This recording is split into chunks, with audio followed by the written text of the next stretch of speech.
പരിശുദ്ധ ജീവിതം, സാക്ഷ്യജീവിതം, ശുദ്ധ സ്നേഹജീവിതം.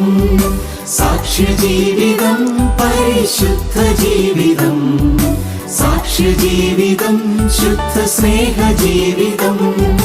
സാക്ഷ്യജീവിതം, സമാധാന ജീവിതം. സാക്ഷ്യജീവിതം, എന്നും ശാന്ത ജീവിതം. സാക്ഷ്യജീവിതം, സമാധാന ജീവിതം. സാക്ഷ്യജീവിതം, എന്നും ശാന്ത ജീവിതം. സാക്ഷ്യജീവിതം, പരിശുദ്ധ ജീവിതം. സാക്ഷ്യജീവിതം, ശുദ്ധ സ്നേഹജീവിതം. വേഗം വരുന്ന നമ്മുടെ കർത്താവായ യേശുക്രിസ്തുവിൻ്റെ ധന്യനാമത്തിൽ എല്ലാവർക്കും സ്നേഹവന്ദനം. റോമപൗരനും പരീശനും ന്യായപ്രമാണം സംബന്ധിച്ച് കുറ്റമില്ലാത്തവനും സ്തെഫാനോസിനെ കൊല്ലുന്നതിന് സമ്മതം നൽകിയവനുമായ ശൗൽ ദമസ്കോസിലുള്ള ക്രിസ്ത്യാനികളെ അറസ്റ്റ് ചെയ്യുന്നതിനുള്ള അധികാരപത്രവുമായി യാത്ര ചെയ്യുമ്പോഴാണ് കർത്താവിൻ്റെ ശബ്ദം കേൾക്കുന്നത്. തുടർന്ന് ശൗൽ മാനസാന്തരപ്പെട്ടു, പൗലോസായി. അപ്പോസ്തലപ്രവൃത്തി 9:1-9 വരെ. അതിനുശേഷം ദമസ്കോസിലുള്ള പള്ളികളിൽ യേശു തന്നെ ദൈവപുത്രൻ എന്ന് പ്രസംഗിച്ച് തൻ്റെ സുവിശേഷ വേല ആരംഭിച്ചു. പ്രവൃത്തി 9:19. പൗലോസിനുണ്ടായ മാനസാന്തരം ചില ചിന്തകൾ നമുക്ക് നൽകുന്നുണ്ട്. ഒന്ന്, മാനസാന്തരം ഒരു യഥാർത്ഥ അനുഭവം ആയിരിക്കണം, എ റിയൽ എക്സ്പീരിയൻസ്. പൗലോസിനുണ്ടായത് ഒരു വിഭ്രാന്തി അല്ലായിരുന്നു, ഒരു ഭാവന അല്ലായിരുന്നു, തനിക്കുണ്ടായ ഒരു അനുഭവമായിരുന്നു. തൻ്റെ പഴയകാല അനുഭവത്തിലേക്ക് നോക്കിക്കൊണ്ട് അപ്പോസ്തലപ്രവൃത്തി 26:9-18 വാക്യങ്ങളിൽ ഇപ്പോഴത്തെ അനുഭവത്തെ സാക്ഷിക്കുന്നുണ്ട്. മാനസാന്തര അനുഭവം പൗലോസിൽ രൂപാന്തരം വരുത്തി. യേശുവിന് വേണ്ടി തൻ്റെ പദവിയും തൻ്റേതായ മുഴുവൻ സ്ഥാനമാനങ്ങളും ഉപേക്ഷിച്ചു. യേശുവിനെ മാത്രം നോക്കി ജീവിപ്പാൻ പൗലോസ് തയ്യാറായി.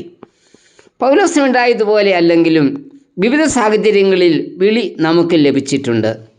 വിളി കേട്ട ദൈവ ഇഷ്ടത്തിന് പൂർണ്ണമായി സമർപ്പിക്കാൻ നമുക്ക് കഴിഞ്ഞിട്ടുണ്ടോ?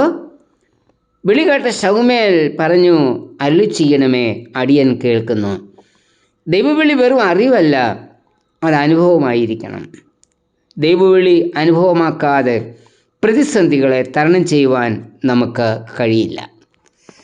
2, മാനസാന്തരം സുവിശേഷത്തിന് വേണ്ടി കഷ്ടത സ്വീകരിപ്പാൻ ഒരുങ്ങുന്നു. ക്രിസ്തുവിൻ്റെ നാമനിമിത്തം പൗലോസ് അനുഭവിച്ച കഷ്ടത അനവധിയായിരുന്നു. 2 കൊരിന്ത്യർ 11:23 വാക്യങ്ങളിൽ പൗലോസ് പറയുന്നത്, ഞാൻ അധികമായി അധ്വാനിച്ചു, അധികം പ്രാവശ്യം തടവിലായി, അനവധി അടികൊണ്ടു, കല്ലേറുകൊണ്ടു, പട്ടണത്തിലെ ആപത്ത്, കാട്ടിലെ ആപത്ത്, കടലിലെ ആപത്ത്, കള്ള സഹോദരന്മാരാലുള്ള ആപത്ത്, കൂടാതെ സർവ്വസഭകളെയും കുറിച്ചുള്ള ചിന്താഭാരവും എനിക്കുണ്ടായിരുന്നു. ഇന്നത്തെ പോലെ യാതൊരു സൗകര്യമില്ലാതിരുന്ന ആ കാലത്ത് ക്രിസ്തുവിൻ്റെ സുവിശേഷത്തിനായി പൗലോസ് സഹിച്ച കഷ്ടതകൾ ആണ് ഇന്ന് നമ്മെ അവൻ്റെ കർത്താവിൻ്റെ ജനമാക്കി തീർത്തത്. അതിനായി ദൈവത്തിന് സ്തോത്രമർപ്പിക്കാം. പൗലോസിനെ പോലെ സുവിശേഷത്തിന് വേണ്ടി കഷ്ടത അനുഭവിപ്പാൻ നമുക്കും കഴിയണം. അതിന് യഥാർത്ഥമായ മാനസാന്തര അനുഭവം നമ്മിൽ ഉണ്ടാവണം. സുവിശേഷ നിമിത്തം പീഡനങ്ങൾ അനുഭവിക്കുന്ന മിഷ്യന്മാരെ നമ്മുടെ പ്രാർത്ഥനയിൽ നമുക്ക് ഓർക്കാം.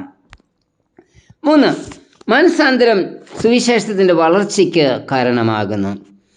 സുവിശേഷത്തിന് എതിരായി ഓടിക്കൊണ്ടിരിക്കുമ്പോൾ ആണ് ദൈവം പൗലോസിനെ വിളിച്ചത്. വിളികേട്ട പൗലോസിൽ ഉണ്ടായ മാനസാന്തരം സുവിശേഷത്തിൻ്റെ വളർച്ചയ്ക്ക് കാരണമായി. ഏഷ്യയിലും യൂറോപ്പിലും റോമിലും സുവിശേഷം വ്യാപിപ്പാനുള്ള കാരണം പൗലോസിൻ്റെ മാനസാന്തരമായിരുന്നു. ദൈവം പൗലോസിനെ ഏൽപ്പിച്ച സുവിശേഷ ദൗത്യം ഇപ്പോൾ നമുക്ക് നമ്മളുടെ കൈകളിൽ തന്നിരിക്കുകയാണ്. സുവിശേഷത്തിൻ്റെ വളർച്ചയ്ക്കായി അധ്വാനിപ്പാനും സുവിശേഷ വേലയിൽ ഏർപ്പെട്ടിരിക്കുന്നവർക്ക് വേണ്ടി പ്രാർത്ഥിപ്പാനും സുവിശേഷത്തിനായി ചെലവിടുവാനും നമുക്ക് ഉത്സുകരാകാം.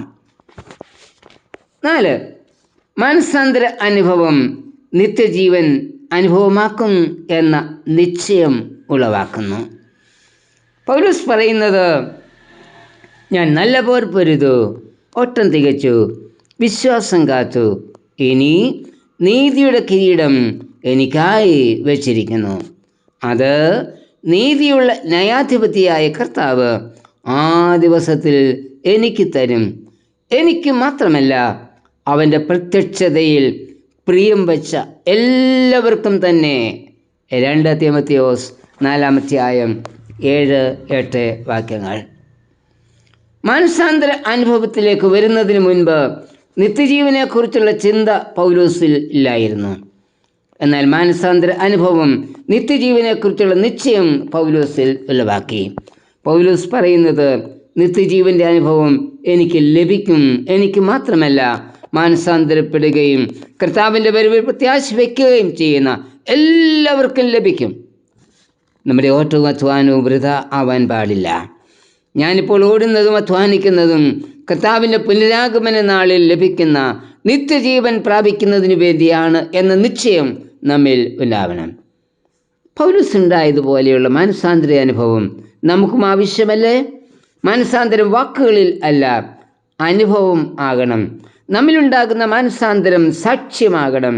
സാക്ഷ്യം മൂലം ചില ദേഹികളെ എങ്കിലും കർത്താവിൻ്റെ മുൻപിൽ സമർപ്പിപ്പാൻ നമുക്ക് കഴിയണം. അതോടൊപ്പം നിത്യജീവൻ്റെ അവകാശിയായി തീരുമെന്നുള്ള നിശ്ചയവും നമുക്ക് ഉണ്ടാവണം. കർത്താവേ, മാനസാന്തര അനുഭവവും നിത്യജീവനെക്കുറിച്ചുള്ള പ്രത്യാശയും എനിക്കും നൽകണമേ. ആമേൻ. ക്രിസ്തുവിന്റെ മനസ്സറിഞ്ഞ ലളിത ജീവിതം, ക്രിസ്തുവിന്റെ ഹൃദയമാർന്ന സാക്ഷ്യ ജീവിതം, ക്രിസ്തുവിന്റെ മനസ്സറിഞ്ഞ ലളിത ജീവിതം, ക്രിസ്തുവിന്റെ ഹൃദയമാർന്ന സാക്ഷ്യ ജീവിതം, ക്രിസ്തുവിന്റെ പ്രതിഫലനമായ ജീവിതം, ക്രിസ്തുവിനു മഹത്വമേകും സാക്ഷ്യ ജീവിതം, ക്രിസ്തുവിന്റെ പ്രതിഫലനമായ ജീവിതം, ക്രിസ്തുവിനു മഹത്വമേകും സാക്ഷ്യ ജീവിതം, സാക്ഷ്യ ജീവിതം, പരിശുദ്ധ ജീവിതം, സാക്ഷ്യ ജീവിതം, ശുദ്ധ സ്നേഹ ജീവിതം.